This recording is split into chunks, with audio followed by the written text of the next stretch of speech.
ओम शांति। 6 मई 2024 के बाबा के मधुर महावाक्य। बाबा कहते, मीठे बच्चे, इस जन्म में जन्म के पापों से हल्का होने के लिए बाप को सच सच सुनाओ और पिछले जन्मों के विकर्मों को योग अग्नि से समाप्त करो। इस जन्म के पापों से हल्का होने के लिए बाप को सच सच सुनाओ और पिछले जन्मों के विकर्मों को योग अग्नि से समाप्त करो। प्रश्न, खुदाई खिदमतगार बनने के लिए कौन सी एक चिंता मना फुरना चाहिए? खुदाई खिदमतगार बनने के लिए कौन सी एक चिंता चाहिए? उत्तर, हमें याद की यात्रा में रहकर पावन जरूर बनना है। पावन बनने का फुरना चाहिए। यही मुख्य सब्जेक्ट है। जो बच्चे पावन बनते हैं वही बाप के खिदमतगार बन सकते हैं।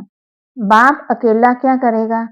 इसके लिए बच्चों को श्रीमत पर अपने ही योग बल से विश्व को पावन बनाकर पावन राजधानी बनानी है।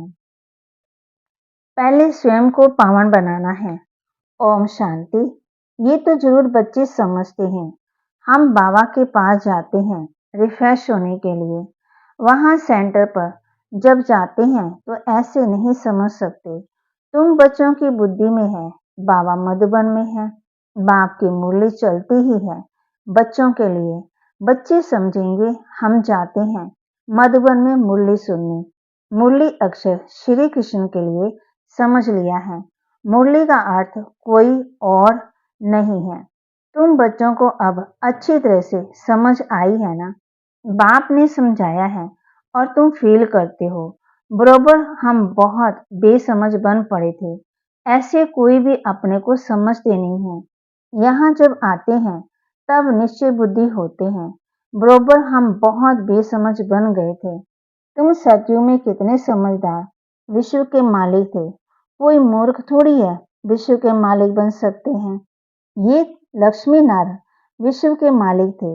इतने समझदार थे तब तो भक्ति मार्ग में पूजे जाते हैं। जड़ चित्र कुछ बोल तो नहीं सकते। शिव बाबा की पूजा करते हैं, वह कुछ बोलते हैं क्या?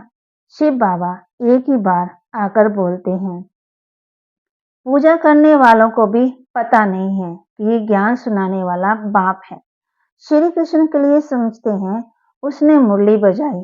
जिसकी पूजा करते उनके ऑक्यूपेशन का बिल्कुल पता ही नहीं, जानते नहीं, तो ये पूजा आदि निष्फल ही हो जाती है जब तक बाप आए। तुम बच्चों में कईयों ने वेद शास्त्र आदि कुछ भी पढ़े नहीं हैं। अब तुम्हें एक सत्य बाप पढ़ा रहे हैं। तुम समझते हो बरोबर सच्चा पढ़ाने वाला एक बाप ही है। बाप को कहा जाता है सत्य। नर से नारायण बनने की सच्ची कथा सुनाते हैं।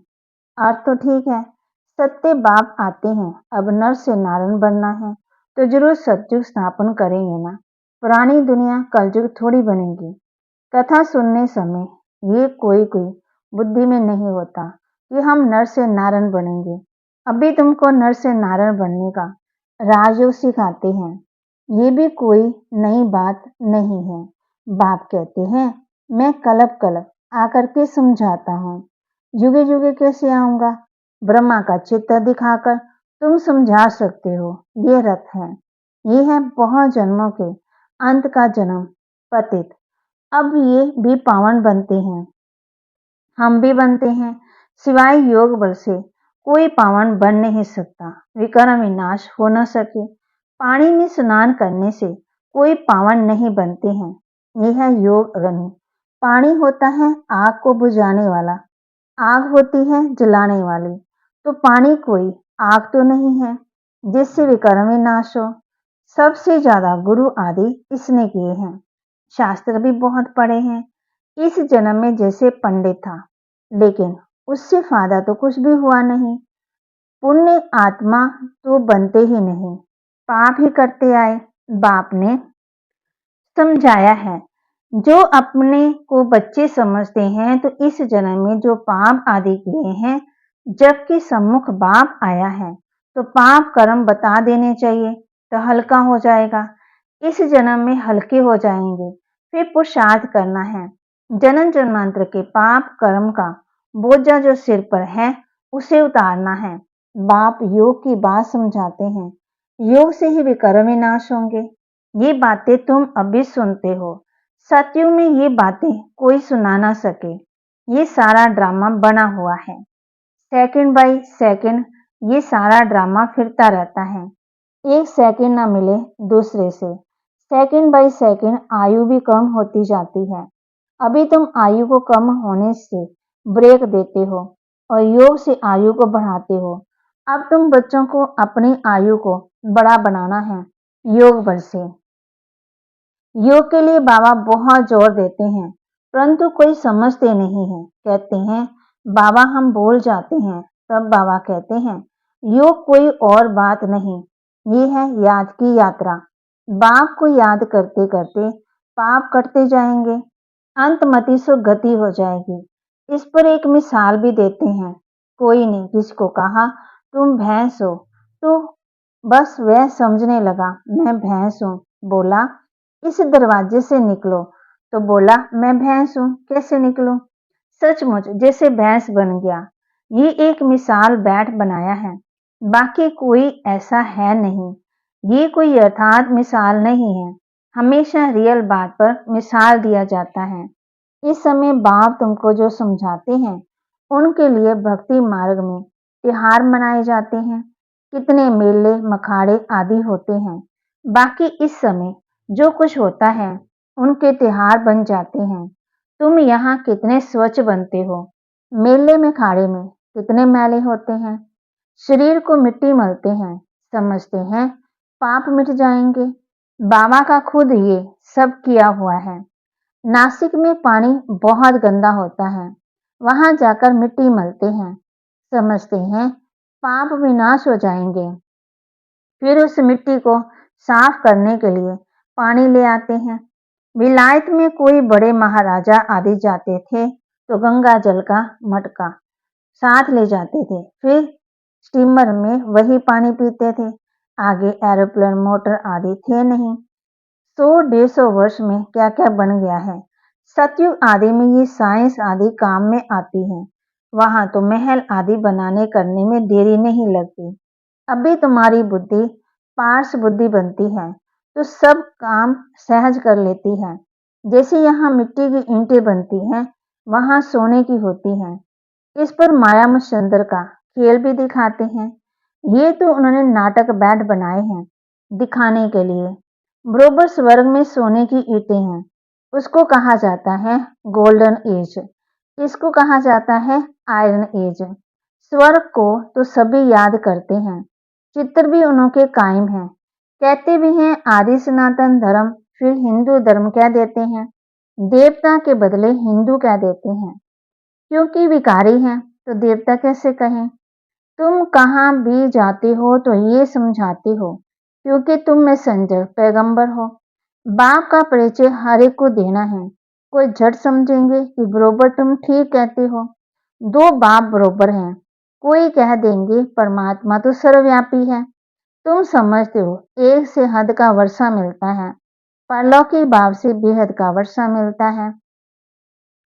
21 जन्म के लिए ये ज्ञान भी अभी है, वहां ये ज्ञान नहीं रहता है। संगम पर ही वर्षा मिलता है, जो फिर 21 पीढ़ी जन्म बाई जन्म तुम राज्य करते हो। तुम सारे विश्व के मालिक बनते हो। ये तुमको अभी मालूम पड़ा है। जो पक्के निश्चय बुद्धि है उनको कोई संशय उठाने की बात ही नहीं है। बेहद के बाप से बेहद का वर्षा मिलता है। शिव बाबा आएंगे तो जरूर कुछ वर्षा देते होंगे। इसलिए बाबा कहते हैं ये बैच बहुत अच्छा है, इसे सदा लगा कर रखना है। घर घर में मैसेज देना है। फिर कोई माने या ना माने, विनाश आएगा तो समझेंगे भगवान आया हुआ है। फिर जिन्हों को तुमने मैसेज दिया होगा वह याद करेंगे कि ये सफेद पोश वाले फरिश्ते कौन थे। सूक्ष्म वतन में भी तुम फरिश्ते देखते हो ना। तुम जानते हो मम्मा बाबा योग बल से ऐसा फरिश्ता बनते हैं तो हम भी बनेंगे। ये सब बातें बाप इसमें प्रवेश कर तुमको समझाते हैं, डायरेक्ट नॉलेज देते हैं।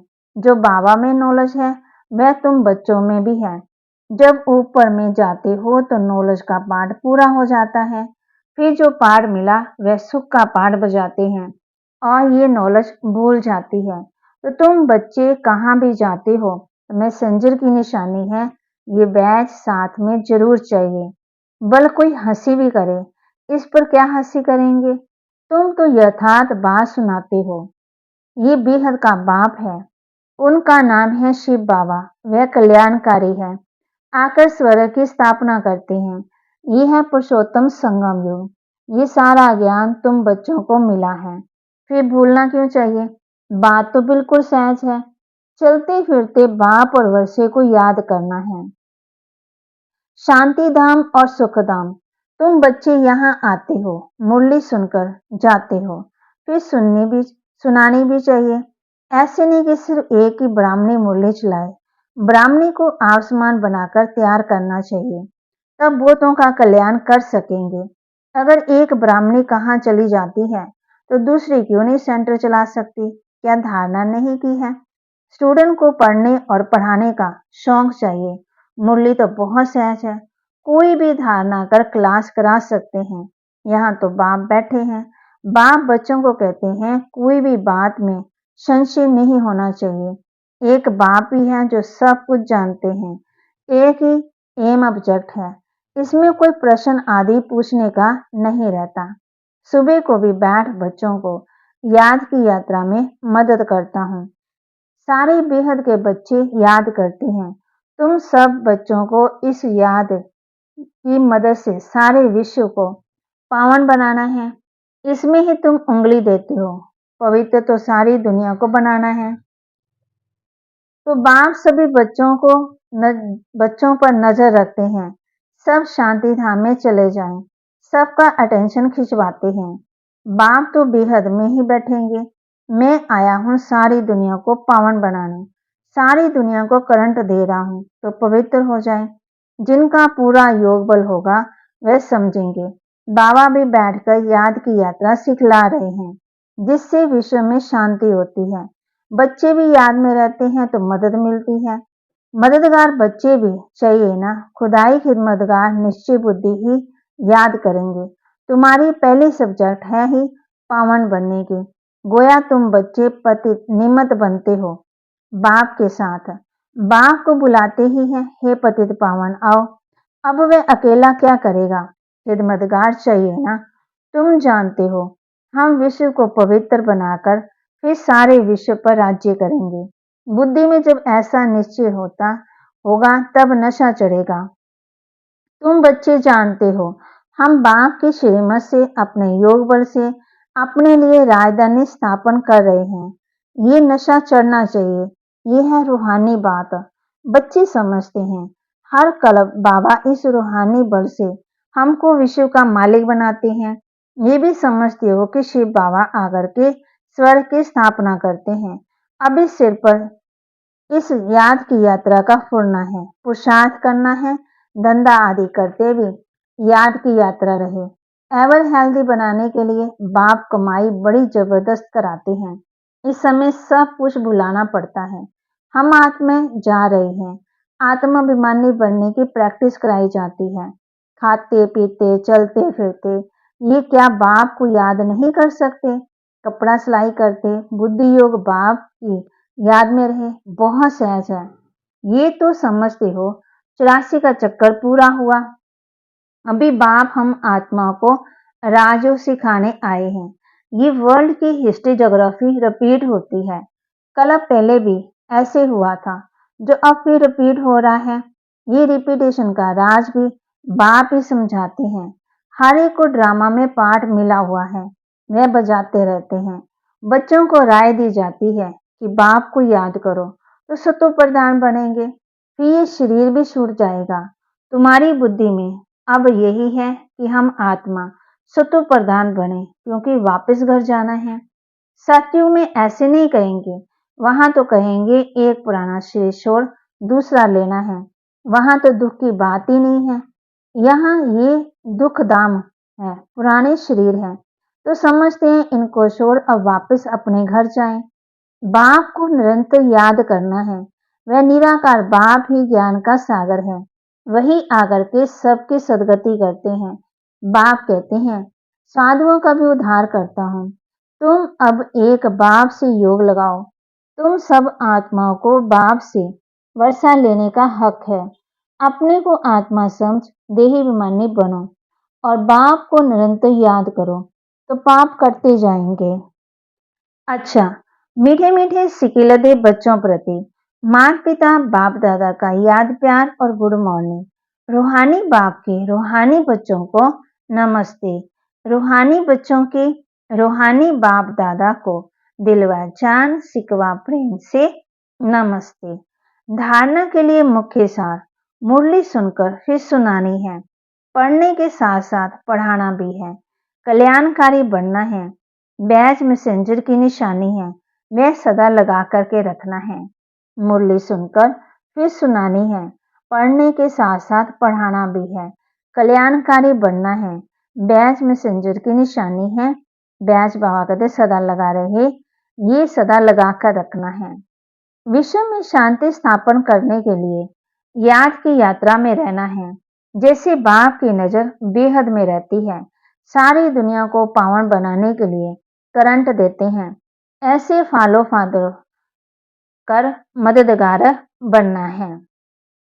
वरदान कर्म और योग के बैलेंस द्वारा कर्मातीत स्थिति का अनुभव करने वाले कर्म बंधन मुक्त भव। कर्म और योग के बैलेंस द्वारा कर्मातीत स्थिति का अनुभव करने वाले कर्म बंधन मुक्त भव। कर्म के साथ साथ योग का बैलेंस हो तो हर कर्म में स्वतः ही सफलता प्राप्त होती है। कर्मयोगी आत्मा कभी कर्म के बंधन में नहीं फंसती। कर्म के बंधन से मुक्त हो ही कर्मातीत कहते हैं। कर्मातीत का अर्थ ये नहीं है कि कर्म से अतीत हो जाओ, कर्म से न्यारे नहीं, कर्म के बंधन में फंसने से न्यारे बनो। ऐसे कर्मयोगी आत्मा अपने कर्म से अनेकों का कर्म श्रेष्ठ बनाने वाली होगी। उसके लिए हर कार्य मनोरंजन लगेगा, मुश्किल का अनुभव नहीं होगा। स्लोगन परमात्मा प्यार ही समय की घंटी है जो अमृत वेले उठा देती है। परमात्मा प्यार ही समय की घंटी है जो अमृत वेले उठा देती है। बाबा ने आज हम बच्चों को होमवर्क दिया है, कर्म और योग का बैलेंस रख, और बैलेंस रखेंगे तो कर्मातीत स्थिति होगी और कर्म बंधन से मुक्त भी हो जाएंगे। बाबा कहते मुरली सुनकर फिर सुनानी भी है और साथ साथ पढ़ना भी है। बाबा के महावाक्य को लाइक भी करें, शेयर भी करें और सब्सक्राइब भी करें और अपने जीवन में धारण भी करें। ओम शांति।